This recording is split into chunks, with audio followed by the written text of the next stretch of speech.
А Пыш у Балию письмо прислал. Пишет о твоем брате. Неважные у него дела. Лучше бы учился как следует. Собирает всякие сплетни. Устал. Он вспотел весь.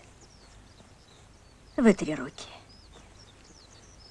Вот жарма. Пей. Пей.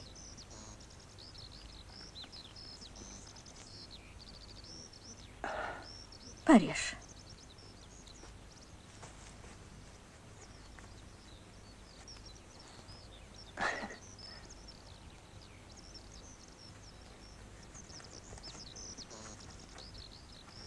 Было бы здоровье, сама бы в город съездила.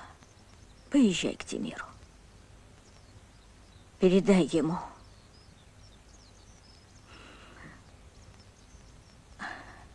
Вот уже год, как отца нет. Памятник бы поставить, перед людьми стыдно.